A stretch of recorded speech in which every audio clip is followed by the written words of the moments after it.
Welcome everyone to CoasterGuy23 review number 4. Today's review will be on a roller coaster that had been wanting to happen for a very long time. This ride's predecessor routinely ranked among my worst roller coasters I have ever ridden. And then finally, one fateful day, that thing shut down forever, and my favorite manufacturer out there came in, fixed it up, and it's now one of the best coasters I've ever ridden.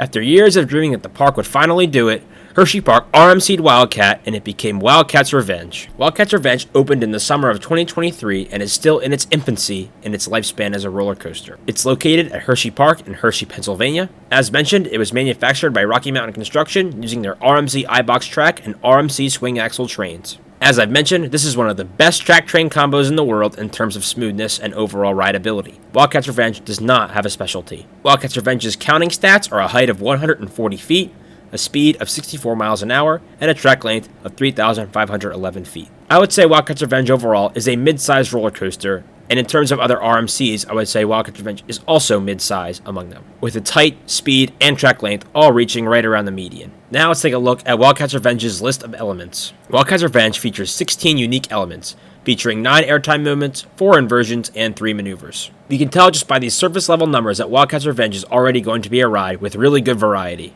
Maybe a little airtime heavy, but for an RMC that's what you would normally expect. Wildcat's Revenge's 4 inversions feature the world's largest underflip, a 0G stall, and 2 0G rolls that take place towards the end of the ride. Its 3 maneuvers include its pre-lift section, an overbank turn, and a step down after the second 0G roll. Wildcat's Revenge features a drop to brake time of 53.32 seconds. Roughly 45 seconds of Wildcat's 53 seconds of ride time occur in the main layout, while the remaining occurs in the pre-lift section. To improve the pre-lift and the ride time here, just because it is eventful enough to actually impact the overall ride experience in my opinion, at least from an element perspective. Just to summarize the screen, we can already tell that Wildcat's Revenge is going to have a great variety of elements, and it's going to have a satisfactory ride length in terms of elements and total time. From the stop and start times of each element on the previous graphic, you can locate where each element is on this force chart. This force chart looks a little bit goofier than the ones in my previous review because you have the pre-lift section on the left, separated by the lift hill, then on the right you have your main layout. As is tradition with these force charts, I'll just point out a couple things that stand out to me. Around the 50 and 60 second marks, we can see we have a couple moments of very sustained ejector. Then as we get beyond 70 seconds, we can see some very high negative G, shorter moments of airtime. These are going to be some really good ejector pops. And overall, we can just see some good variety in this force chart as we have some very forceful moments mixed in with some less forceful moments and inversions. And in general, a lot of these RMCs I love have very spiky force charts, which indicates an action-packed and well-paced ride, as we quickly change from positive and negative forces as we traverse many different elements. And as always, as we traverse the POV, feel free to jump back and forth between this chart and the element profile so that you can locate where elements are on the force chart and get a feel for their airtime scores. Now without further ado, let's jump into the POV and break this thing down element by element. We start out with this fun little pre-lift section that leads into Wildcat's Revenge's lift hill. This pre-lift was built so that trains could get around the base of the lift hill and actually get in line with the new lift structure that was built for Wildcat's Revenge. This lift structure was not a part of the original Wildcat, so the pre-lift had to be reconfigured in this way so that trains could get to the base of the lift hill from the station. And while at this low speed, this pre-lift doesn't really do much in terms of forces, this is still the best RMC pre-lift section I have done and serves as a great little appetizer for the main course that's about to come. In the back, you surprisingly get pulled out of the station and into this pre-lift, where you just do some little twisting around before you enter the lift hill. Like I said, it's not much, but it's still some really good fun and way better than if just nothing was there and it just did some straight-handed turns into the lift hill. Next, we enter our lift hill, and nothing really fancy about it. Your typical RMC 45-degree angle, start out slow, and then accelerate as block zones clear in front of you. This thing does have a pretty sweet light package, though, at night, and while it's still pretty loud while you're actually on the train, when you're off the train, this lift hill is significantly quieter than something like Steel Vengeance's.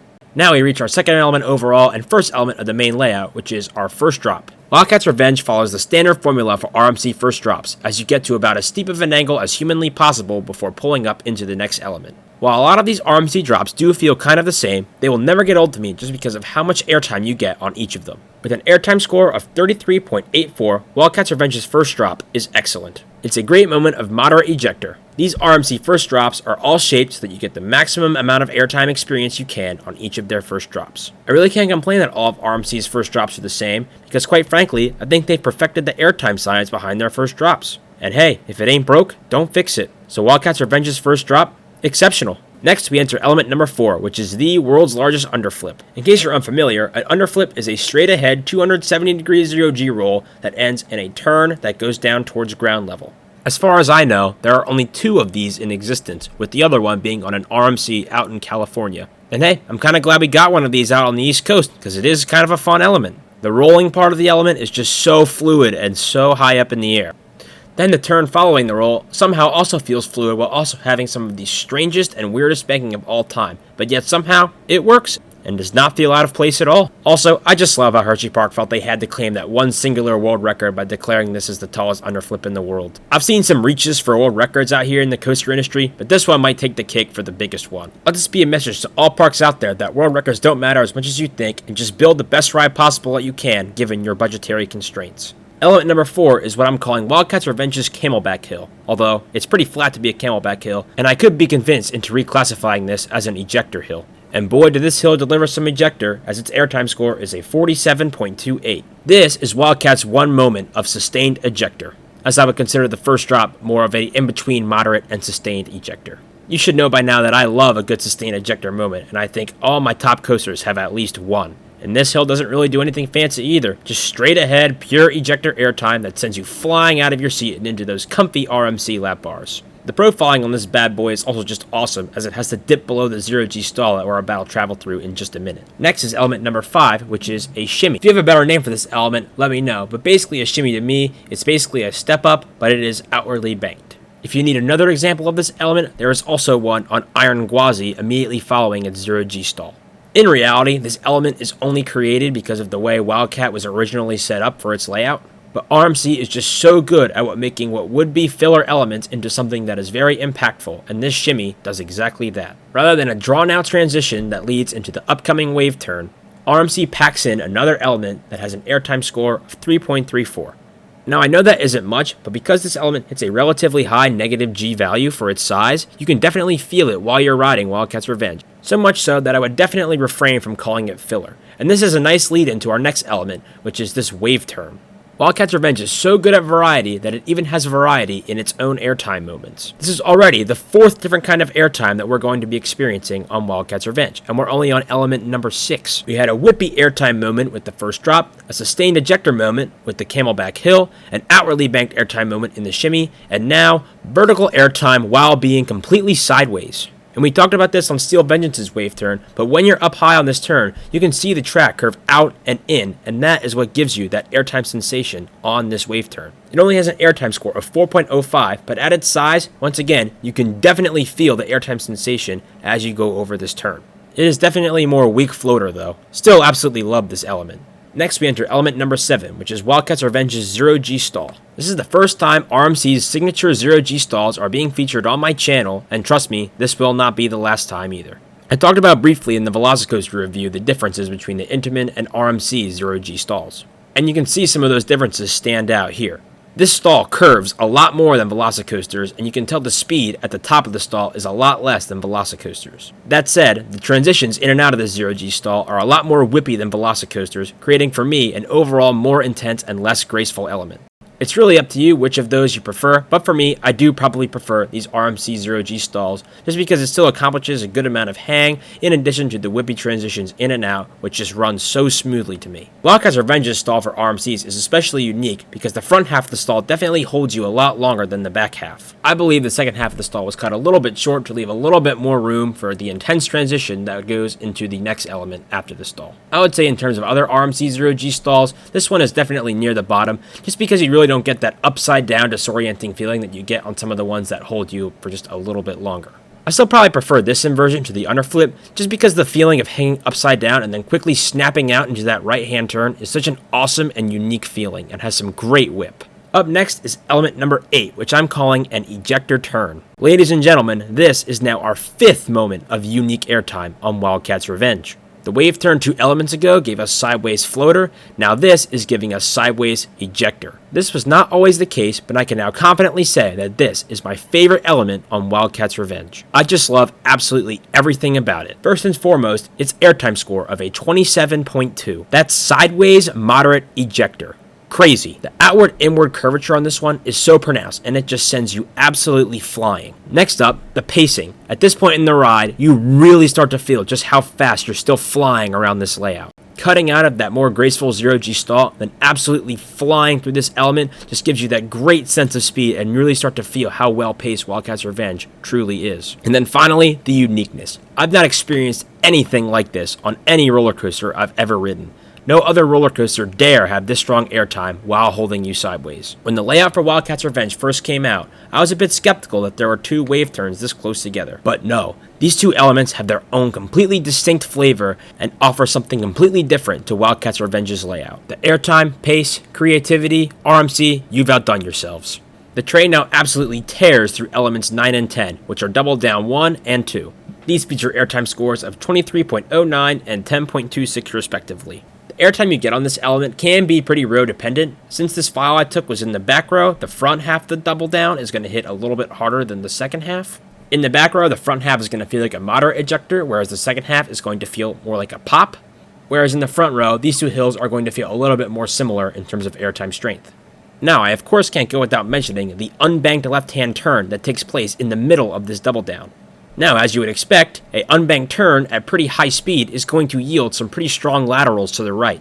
These laterals are so strong that it can kind of distract you from the airtime you get in the second half of the double up. While I am more of an airtime person and like to focus on the airtime this element provides, if you are a lateral person, this is absolutely an element that will appeal to you. Once again, this is Wildcat's Revenge having a very unique element you can't really find anywhere else, and it serves as yet another moment of unique airtime as we get two quick ejector pops separated by a very strong brief moment of laterals. And just to be clear, I think this element absolutely rocks and is a welcome addition to Wildcat's Revenge's layout. Up next, we have Wildcat's Revenge's first 0G roll.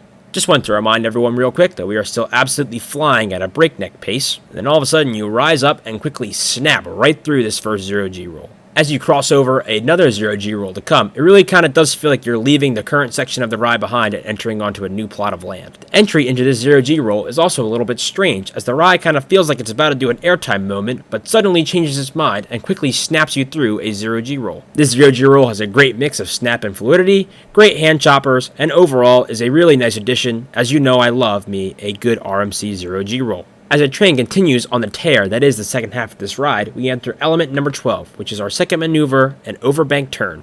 This overbank turn feels very similar in profiling to the one that takes place in the structure of Steel Vengeance. It's taken extremely fast, has some good steepness to its banking, and while its main purpose is to get from one 0G roll to the other, it's not bad for a filler element. Can I point to this element and say maybe I would have preferred something different? Yeah, probably. Seeing how creative RMC was with some of the other elements in this layout, it would have been cool to see them get in their bag here, but again, I can see why they preferred for a more cookie-cutter element in this situation after having the intense elements that previously followed it.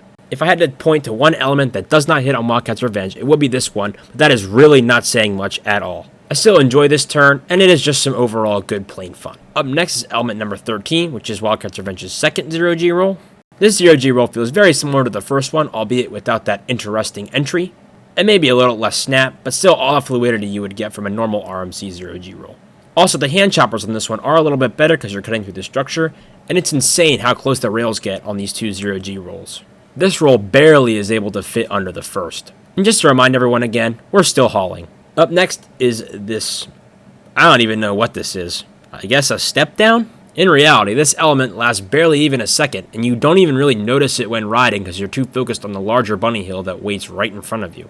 There's no airtime, so I guess this is a maneuver? I don't know, this element got me doing the Nick Young meme. And honestly, the whole Wildcat's Revenge ending kinda got me doing the Nick Young meme. It kinda just feels like someone screwed up. It's not bad, it's just a little janky. RMC being RMC though, they made sure they gave us a good airtime moment in here in what is element 15, which I'm calling a bunny hill. This bunny hill gets an airtime score of 27.92, which is utterly ludicrous for a bunny hill. There's just no way that a hill this small should have this much airtime. Well, hitting a negative G of minus 1.4 certainly helps with that. Good gracious. The only word I can really use to describe this bunny hill is violent, and man, do I love it, even if it is a little awkward. And then finally we have this break up, and even the break up on Wildcat's Revenge is somehow memorable and unique. Where do I even begin with this thing? To start, you enter the break one with a large left unbanked turn, which gives a nice boost of laterals that absolutely no average rider will ever see coming, thus making it a little bit uncomfortable, but I'm sure all the lateral loving enthusiasts will get a kick out of it. And then secondly, we have the airtime. This brake hop has an airtime score of 16.46 and hits a max negative G of 1.2. Like, what in the actual f? Once again, this airtime is just straight up violent, and I love it. But not everybody will like it, that's for sure. Even for as much as I enjoy these two airtime moments, I think it would have been better suited to have an ending that was a little bit more tame. I just would have went back to the drawing board on all three of these final elements. You still could have had some really good airtime moments in there, but they could have just been taken a lot more comfortably, and you could have kept the brake run in the same position. But again, what they have isn't that bad, it's just pretty janky. This will conclude my full POV breakdown for Wildcat's Revenge. Now let's summarize all of Wildcat's Revenge's airtime scores. First Drop and Camelback are going to be your wow moments of sustained ejector airtime with scores over 30. And of those two, the Camelback is definitely the airtime moment on Wildcat's Revenge that tries to kill you the most. After that, you have some other great moments of air that score in the 20s, such as the ejector turn, the first half of the double down, and the bunny hill. You do kind of wish the shimmy and the wave turn offered a little bit more in terms of airtime, but we can point to those two out of the 9 as the only two that maybe are a little bit underwhelming. I'd say overall this airtime profile is very strong. All these airtime moments combine for an airtime score of 193.44 and 7.44 total seconds of under 0G airtime. Of the 4 reviews on my channel so far, that score would place Wildcat's Revenge third in terms of airtime, but when El Toro and Steel Vengeance are the only things ahead of you, that doesn't really say much in the grand scheme of things. The airtime score also does not capture that Wildcat's Revenge delivers its airtime in many different ways. Now let's summarize Wildcat's Revenge's ride experience as a whole. Starting with some of the lower priority stuff, up first we have theming. Wildcat's Revenge does have some nice decorations, but in terms of an actual story to the ride, there isn't one. Really, all there is to it is that the Wildcats of Hersheypark's past, yes, both of them, are coming back to seek revenge and put some respect back on Wildcat's name. While this attempt is successful, this story is only present in the ride's name with no other mentions or details during the ride experience. So for that, theming, just a slight notch above terrible. Up next, we have presentation, and overall, I'm very satisfied with Wildcat's Revenge's overall appearance and operations. First of all, it has some of the best looking RMC trains out there, with Wildcats bursting through what appears to be wood and leading you along the layout as you traverse it. Up next, Wildcat's Revenge is a very convenient block zone setup, with a load station, unload station, a full holding brake run, and a chain lift. This setup works great with 3 trains, and allows Wildcat's Revenge to routinely hit its desired dispatch intervals. However, on relative occasion, Hersheypark does only run this ride with 2 trains, and for that, this setup is a little bit suboptimal. There can be a good amount of station dead time as you wait for the train behind to unload. For loose article policy, Wildcat's Revenge employs free double-sided lockers.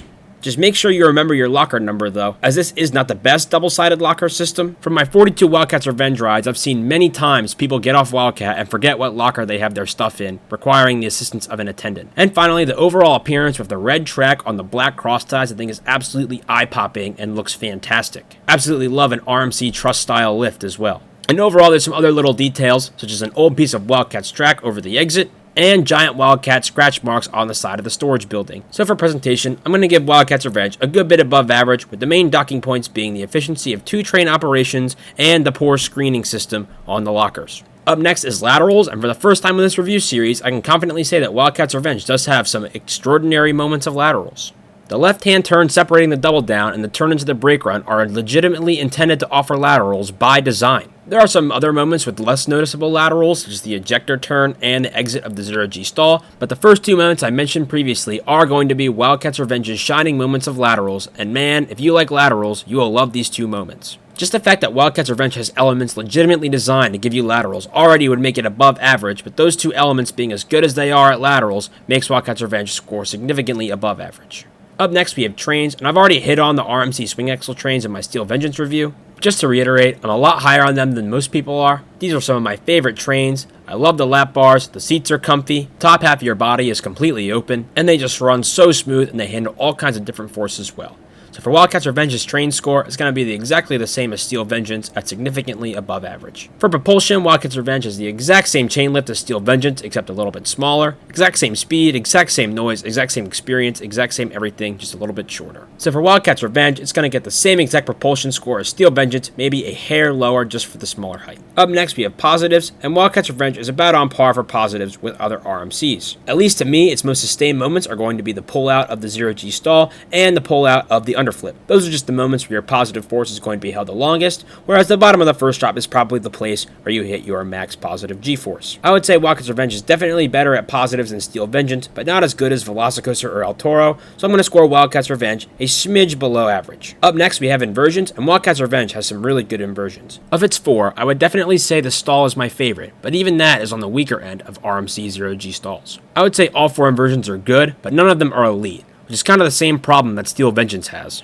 I will score inversions higher for Wildcat though, as the stall on Wildcat is a smidge better than Steel Vengeance's cutback in my opinion. When looking at this inversion score, just keep in mind that I do think that all of Wildcat's inversions are above average. It's just lacking that really special inversion, like a Mosasaurus roll or something like that. Up next we have variety, and as I mentioned during the POV, Wildcat's Revenge's variety is just something else. There's variety everywhere, from the turns, to its airtime, to its different maneuvers, to the inversions. The only sensation that even is remotely repeated on Wildcat's Revenge are the 0G rolls, and they're both awesome, so who can complain? Wildcat's Revenge delivering airtime in so many different ways is such a unique feature of this coaster. Sure, when you look at the raw element count, airtime heavily outweighs inversions and maneuvers, but when you really think about it, this is the exact kind of balance I want in a roller coaster. Mainly airtime oriented, but definitely sprinkles in some other sensations as well.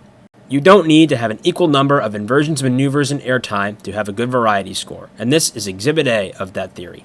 I'm giving Wildcat's Revenge a near perfect score for variety. Up next we have maneuvers. In Wildcat's Revenge, while its maneuvers are fun, they are definitely not memorable, and they are not what you are ultimately going to remember when you get off this ride. The pre-lift is fun, but not intense or whippy at all. The overbank is fun because of the high banking, and then the third maneuver, well, we talked about Nick Young. I'm going to give Wildcat's Revenge a fair bit below average just because it tried, but honestly, I could be talked into moving maneuver score down even further from where it is here. Now moving into some higher priority stuff, we have smoothness. And just like Steel Vengeance, Wildcat's Revenge is glass smooth because of its trains and track that RMC provides. It really is a crazy contrast to the old Wildcat that required a chiropractor visit every time you rode the thing. So Wildcat's Revenge is perfect on smoothness. Speaking of perfect, pacing. As I alluded to in the POV, in the final section with the 0G rolls and the super janky ending, the train is still just absolutely flying. Like, feels so fast it's illegal flying. Wildcat's Revenge's insane pace may honestly be more responsible for the jank ending than the actual shaping of the elements itself. It just does not feel like that you should be going that fast in that section, and yet you are, and it's awesome. When I think of best paced coasters I've ever ridden, Wildcat's Revenge is absolutely in the conversation. Up next we have density, and Wildcat's Revenge has excellent density. However, unlike pacing and smoothness, it is not perfect in my opinion. I just wish the shimmy and wave turn hit a little bit harder, and the ending with 0G roll, overbank, a 0G roll could have just used a bit more of a wow element to make it feel more full. But other than that, just rapid succession, hard-hitting element after hard-hitting element. So density, near perfect, but not quite. Now moving into the big 3, up first we have duration. And while 53.32 seconds does feel like a good number, only 45 of that is in the main layout, and it does just feel like they could have done a little bit more. And they could have done more without sacrificing some of the pacing. I just hit the break on Wildcat's Revenge, and do wish that there was just one more element or two. Wildcat's Revenge, at least for the main layout, does have the worst ride time so far I've covered on this channel in these reviews. But its element count of 16 helps make up for that a little bit. So while that does propel Wildcat's Revenge to an above average duration, the overall time of 45 seconds in the main layout does hold it back a little bit for me. Up next we have airtime strength, and almost all of Wildcat's Revenge, except for that wave turn and shimmy, hit super hard in terms of airtime strength. However though, its top moments of airtime just can't really hold up to something like El Toro or even Steel Vengeance, so I'm sliding airtime strength a little bit lower than where those were. Then finally, airtime quantity. Wildcat's Revenge has 9 airtime moments, which is a very above average number. This falls only behind Steel Vengeance so far in my review series, but then again, every single roller coaster I review from here on out will fall second to Steel Vengeance in terms of airtime quantity. Where I have airtime quantity, which is still a good bit above average, I feel like the gap between this and Steel Vengeance is justifiable. Taking one last gander at the cards as a whole, you can see that Wildcat's Revenge absolutely dominates the second highest priority category. While the highest priority category, it does have a little bit of room for improvement in each of them. Overall, Wildcat's Revenge is extremely well-rounded, with its main strengths being in its variety, pacing, strong airtime, and its glossy smooth ride experience. To me, it could have just used that one additional element, and if that one additional element was another sustained ejector airtime moment to go with the Camelback, you're looking at a potential number 1 in the world contender right here. As of September 2025, Wildcat's Revenge is ranked number 15 of 1,843 roller coasters in the Captain Coaster database, and my opinion is relatively in line with that, as Wildcat's Revenge is currently ranked my number 4 roller coaster out of my 222 credits. It does so many things so well. I just wish it had that extra boost of airtime like all 3 coasters I have above it do. This will conclude CoasterGuy23 review number 4 on Wildcat's Revenge at Hersheypark. If you don't want to have to wait for all my reviews to come out to view my current list of roller coasters, find me on CaptainCoaster.com, username CoasterGuy. To view my coaster count, parks visited, ride stats, and a bunch of other stuff, friend me on LogRide at CoasterGuy23. To view or download any of my RideForce files, visit my profile on RideForce's DB, also at CoasterGuy23. Thank you guys all for watching, and we'll see you in the next one.